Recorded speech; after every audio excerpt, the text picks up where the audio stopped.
Hello everyone and welcome or welcome back to my channel. My name's Rhiannon and today I'm going to be talking about all of the books that I read in September.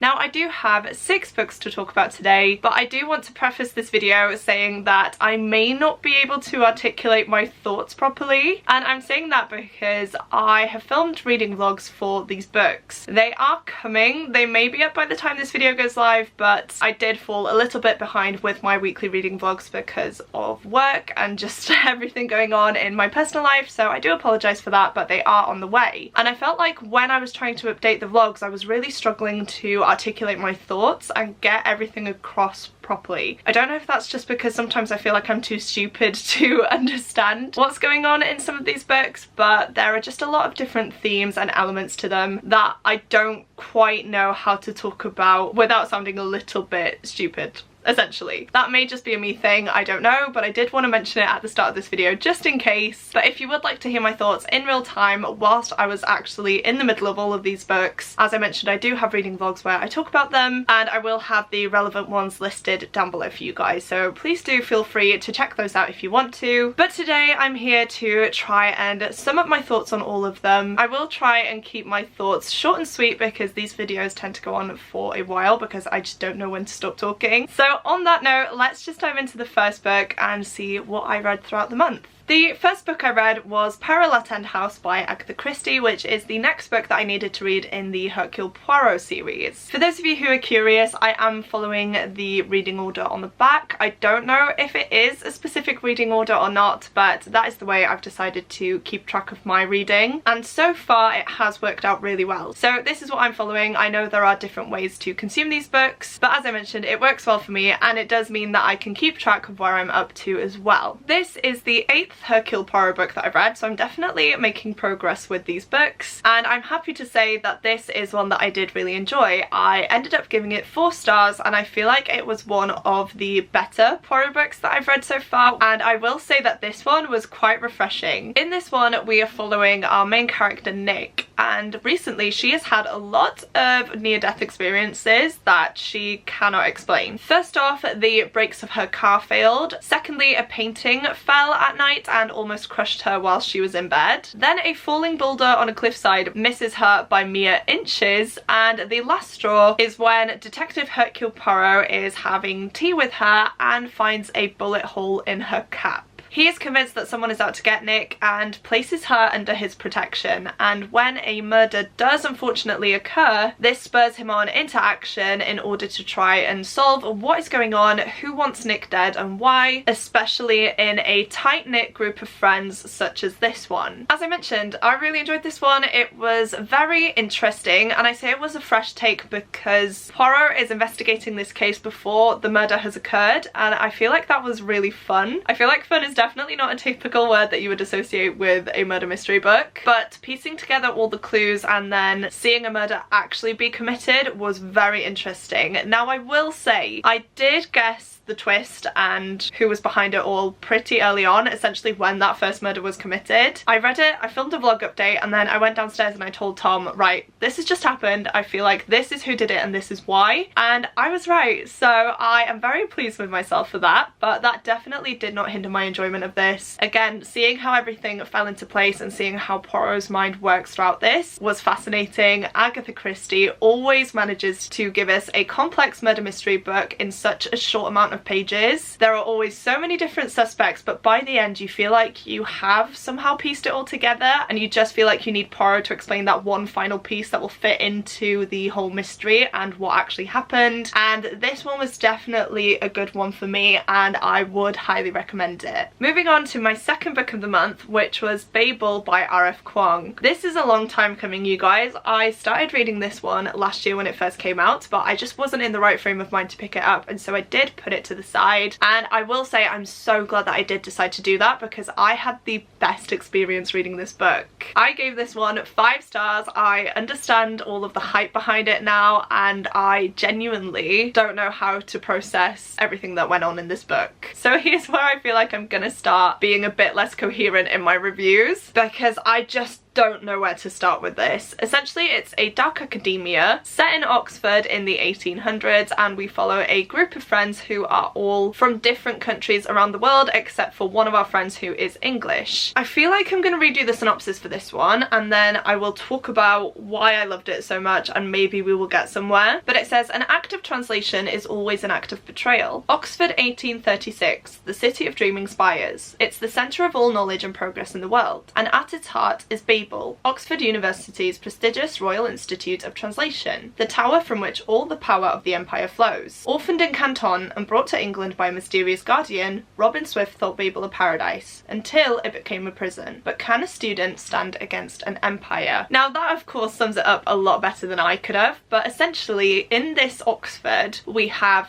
Babel, and the point of Babel is to produce silver bars. Now silver bars are essentially energy sources, but you need two different words from two different languages that mean the same thing in order for that one specific bar to work and do what that word intends. So the example I used in my vlog, which is still not the best one, but I chose pump, and then the Welsh equivalent for that would be pump. So it's very similar, pump and pump. They mean the same thing, and then you would write that onto a bar. That bar would then be charged with the energy to do that, which is pump. And of course you could put that anywhere that needs something pumping. So you could use it for water pumping, things like that, and that is that bar's purpose. And so these bars can essentially be made to do anything, to power anything, but you need a different language to help bring them to life. That's where our main character comes in. He is taken from his hometown where his whole family essentially perished in a plague. He is picked up by a guardian and taken over to England. There he is forced to dedicate his life to studying languages, so of course he speaks Mandarin, he speaks English, and he does speak a little bit of his native Chinese as well. And so his purpose is to go to Babel, use the knowledge he has of these languages to create new match pairs for new silver bars. And that is essentially why Babel exists. Now, of course, this isn't really ethical. We have a bunch of white men going over to third world countries, poorer countries that are of course across the globe, and they are taking advantage of those countries and their languages. They are taking children from their homes, bringing them over to England, raising them with all of these different languages in order to further their empire in a way, because all of these children are put into Babel. The knowledge that they have of their specific languages are then put onto these bars, and the match pairs are made, and then these wealthy white men can sell these bars to whoever need them and take the money for themselves, whilst these third world countries are suffering. And so they're profiting off other countries' resources and languages, which is one of the main topics of this book. I myself am Welsh, if you couldn't tell by my channel name. My first language is Welsh, and I did actually do a module on translation whilst I was at university. I studied Welsh at uni and I did 3 years of it, and it encompassed Welsh history, language, literature, grammar, translation, everything you could think of to do with Welsh as a language I have studied. And so I do feel a deep connection to this book because of the connections to language throughout. And the main quote of this, which I read out earlier, is an act of translation is always an act of betrayal. And I've never really felt that until I read this book, and I realised that no matter how good you are at translating something, the translated piece will never be as good as the original piece, because the original piece is told in the author's own words and it's how it's meant to be interpreted. And then once you start to translate it, it loses a bit of that meaning, because we have some words that you just can't replicate in other languages. So in Welsh, one of those words is hiraeth,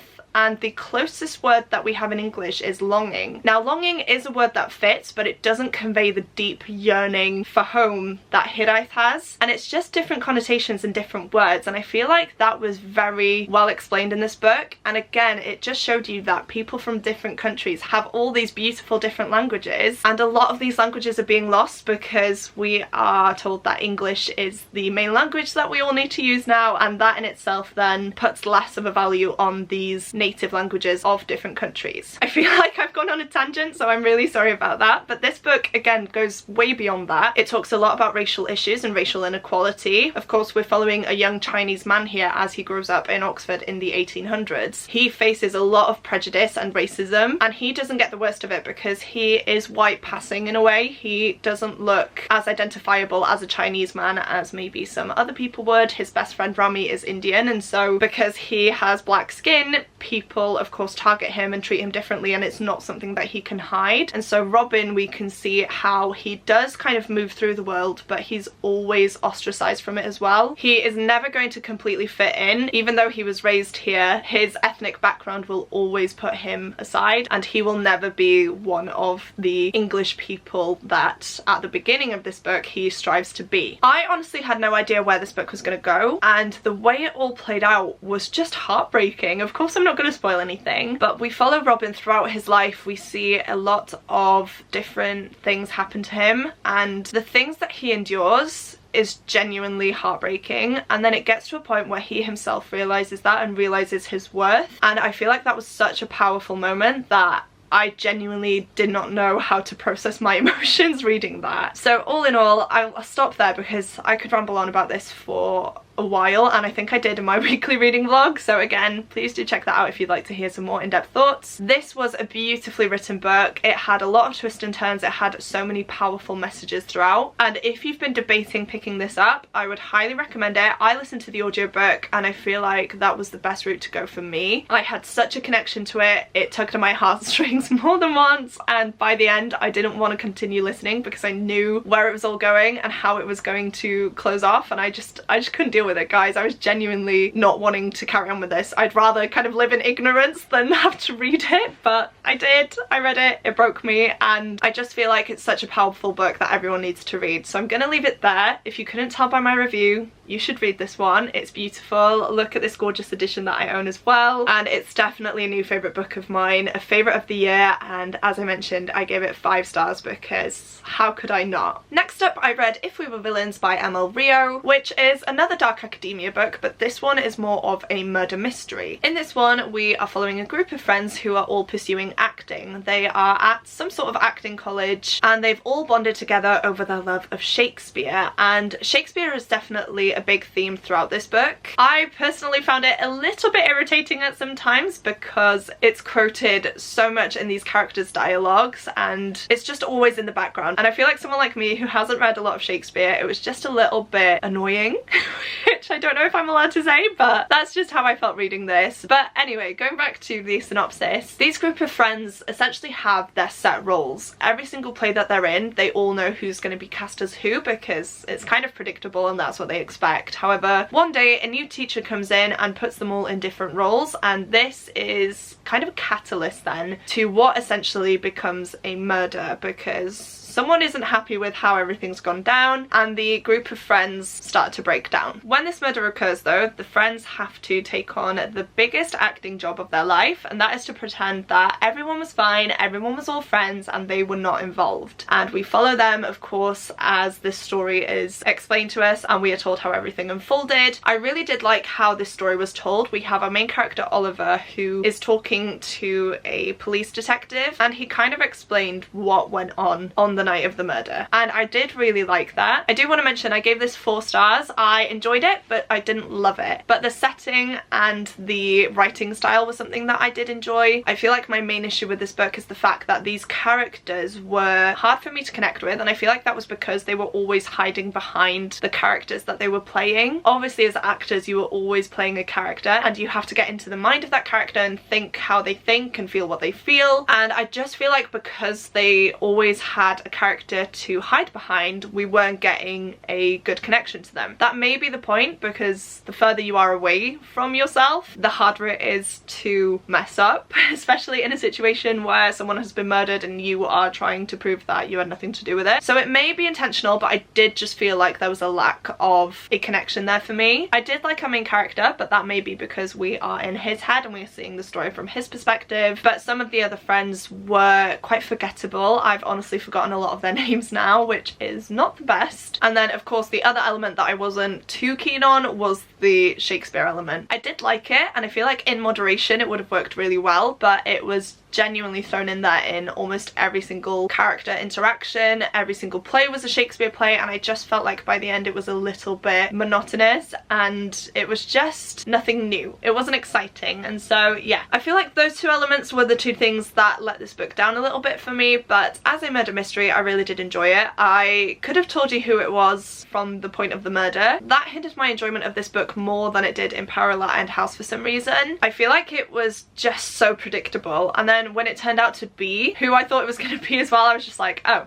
I thought they would have kind of done something different with it and gone down a different route. Now this does have a conclusion, but it also has an open ending as well. And I'm not typically a person that enjoys open-ended stories, however it worked in this one, and I would definitely read another book by this author leading on from this one into where we went from the ending of this one. So if that was ever a thing, I would go for it. But yeah, it was a solid 4-star book. I really did enjoy it. I see why it's a favourite of some people's. However, it was a pretty standard murder mystery. Not a lot happened. I think it is mainly the setting and the writing that puts this apart from mediocre murder mysteries. So yes, a 4-star from me. I did enjoy it. It's not my favourite, and I get why people do enjoy it. The next book I read in September was Yellowface by R.F. Kuang. I've gone from reading no books by R.F. Kuang to reading 2 in a month, guys, and I'm honestly so happy that I did. This was a 4-star read for me. It didn't quite get the full 5 stars, which I will explain why in a minute, but this is a literary fiction novel. I went into this thinking it was going to be a mystery thriller. However, it's definitely not that. In this one, we are following June Hayward, who is a struggling writer. She is friends with Athena Liu, who is a very successful writer, and June is very jealous of Athena's success. However, she does try and put it aside. She tries to be happy for her friend in her success. However, one night a terrible accident occurs and Athena ends up dying in June's presence, and June chooses to do something drastic here, which is to steal Athena's newest manuscript and pass it off as her own. Of course, this does not go as smoothly as June thought it would. A lot of different things come into play, a lot of facts about Athena come into play, and the fact that Athena is Chinese and has written this manuscript for a novel about the mistreatment of Chinese people in World War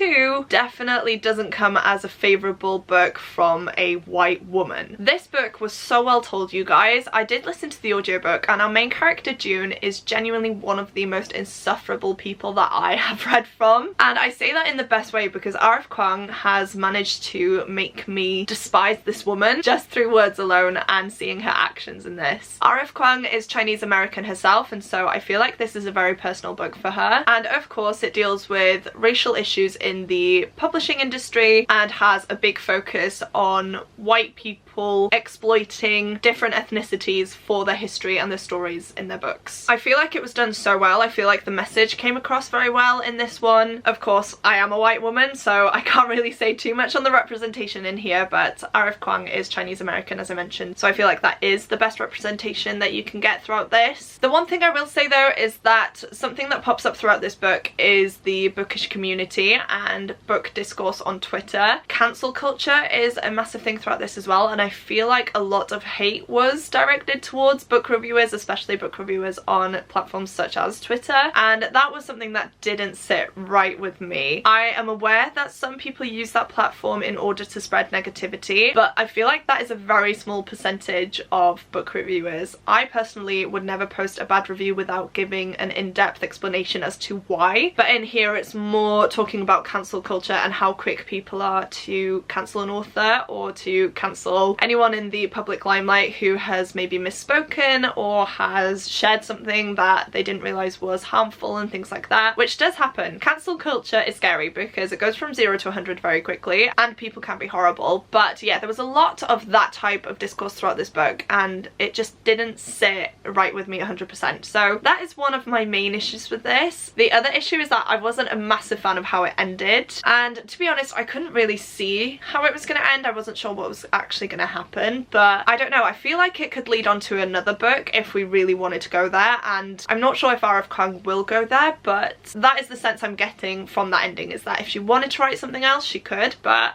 if she wanted to leave it here, she could as well. So all in all, this was again a really fantastic book, a very important book as well, which again highlighted the ignorance of white women who steal other people's stories, essentially. Again, I go more in depth in my weekly reading vlog. I feel like if I carry on talking now, I will just ramble on and it won't make too much more sense, and I feel like I haven't really made sense so far either, so I'm gonna quit while I'm ahead. I really did enjoy this one. It's such a powerful and important book, and I feel like everyone should read it just to be aware of the issues that people from different ethnicities are facing in the publishing industry, because even though we are trying to be more inclusive, sometimes this inclusivity isn't for the right reasons. And again, I feel like that was a very important point in this. So a 4-star book. I really did enjoy it. I'm so glad I read it. I can understand why it has so much praise now, and again, I have this gorgeous edition on my shelves that I will happily keep on display. The next book I read was Sixt the Queens, Anna of Cleve, Queen of Secrets by Alison Weir, which is the 4th book in the Sixt the Queens series. Of course, in this one we follow Anna of Cleve, who was Henry VIII's 4th wife.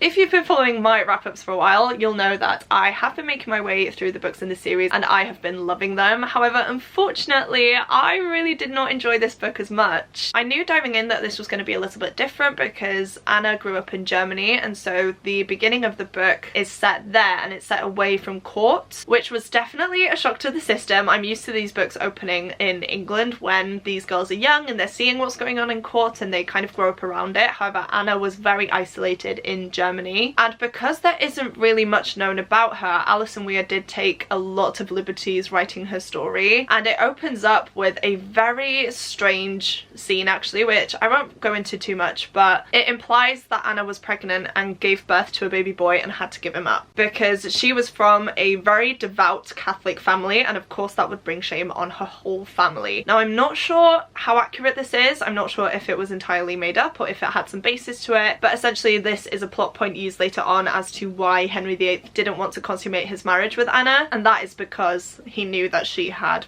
born a child. I also feel like this book was extremely long. Anna was only queen for 4 months and she wasn't even crowned in that time. She didn't do anything massive as queen either, and so to have a book that's this big when we have a book about Catherine of Aragon, who is queen for 24 years, be this big. They're almost the exact same size, guys, look at that. I just don't see the need for this to be this long, and I feel like it definitely dragged. There were whole chapters in the middle of this book that could have been cut, and I feel like we would end up in the same place and we would still feel the same about Anna, and because of that I just wasn't finding myself wanting to pick this up as much, which is such a shame. I'm not completely sure on my rating yet. I have given it 4 stars on Goodreads, but it might be more of a 3.5 just because of all the things I've mentioned. Of course, Alison Weir's writing style is fantastic. Her knowledge of the Tudor era and the Tudor dynasty in particular is second to none, and I love reading these books because I do learn so much. We have family trees, we also have a timeline in the back, so if you've gotten confused you can check that. We also have a list of all the people involved, so she is doing the most to make sure that you as a reader are able to absorb all this information and stay on track knowing who is who. That is something I definitely appreciate, though I personally don't tend to check these things in the back, so I just kind of read them and hope for the best that I remember the important bits, which I feel like I do. But yeah, unfortunately this one was a little bit of a letdown for me. It is my least favourite book of the series so far. I'm hoping that the next book will capture my interest a lot more. That one is following Catherine Howard, and I feel like it will because she's known as the promiscuous queen. She was very young when she became queen, and I feel like her life is going to be very interesting and also very sad. So unfortunately this one following Anna of Cleve just wasn't the best book in my opinion. Again, it's no one's fault. I feel like there's just little to no information about her, and so Alison Weir had to try and fill in the blanks as best she could, and I feel like, to be honest, she has done a really good job of that. It's just I feel like it was way too long. We didn't need a lot of what was involved, and I feel like we'll see what was mentioned in here in later books anyway, so I feel like a lot of it could have been cut, but it was interesting. I am glad that I read it, but unfortunately it's not my favourite of the series. And then we have made it to the last book, you guys, which is one that I can't talk about too much because this is a book that I DNF'd. That one is Plain Bad Heroines by Emily M. Danforth, and I tried to listen to the audiobook for this, guys, and I was just not getting getting anywhere with it. I think I got about 2 hours in before I realised that this book was told in different POVs, which, yeah, I was just so confused by. And then that bit obviously made sense once I found, okay, we're following different characters and we have different narratives, but then it's also set in dual timelines, so we have the past and present, but then we jump between different instances in the past as well. It's not one fixed timeline, and normally I wouldn't get confused by that. I've read books where that is the case before, but I just wasn't retaining anything that was going on in here, guys. All I know is that there were wasps and that people were dying. That was literally it. I could not tell you the names of any of these characters. I could not tell you what actually went on in the story and why we were following so many different characters, what it was all leading up to, or anything like that. And I gave it a good go, but there was no chance I was going to carry on listening to this book. It is a massive one. It's about 600 pages, so I just didn't feel like I wanted to carry on. Maybe if I read this physically I would have a different opinion, because I can see that there are some footnotes in here. It's also told through mixed media as well, so we have illustrations throughout, we have different formatting as well. I think, yeah, we have some songs, we have poems, we have transcripts, so maybe I should keep this and read this physically. But wow, you guys, I just was not retaining any information from this. I listened to about 3 hours of it before deciding that it was probably best I put it down, and I'm in two minds whether I want to keep it or get rid of it. So if you've read this book, please do let me know your spoiler-free thoughts on it down below. I know when it first came out it had a lot of hype, which is why I did go ahead and buy it, but now that I've started listening to it, I'm just not sure if it's going to be for me, and I'd rather someone tell me, yes, you're going to love it, or no, I don't think it's going to be for you, so that I can decide what to do with it and possibly unhaul it. But there we have it, you guys. These are all of the books that I read in September. We definitely had a mixed bag, but we also had some new favourites in there. I am glad to have read each and every single one of these, and I feel like all in all it was a very good reading month. If you have made it this far through into the video and would like to let me know that you're still here, please go ahead and leave me a dark academia type of emoji. Of course, I read Babel and If We Were Villains in September, two very popular dark academia books, so if you don't have anything in particular that you would like to say but you would like to let me know that you're still here, please go ahead and comment a candle emoji, a skull, maybe a bird. I feel like that would be really fun. I say it all the time, but seeing you guys comment the emoji of the video truly does mean the world to me. It baffles me that you guys watch these all the way through, so please go ahead and do that if you haven't already. As well as that, please don't forget to click the like button if you like this video and the subscribe button if you'd like to see more content from me. But that is it for me today, guys. Thank you so much for watching. It truly does mean the world to me, and we will see you soon in my next video. Goodbye!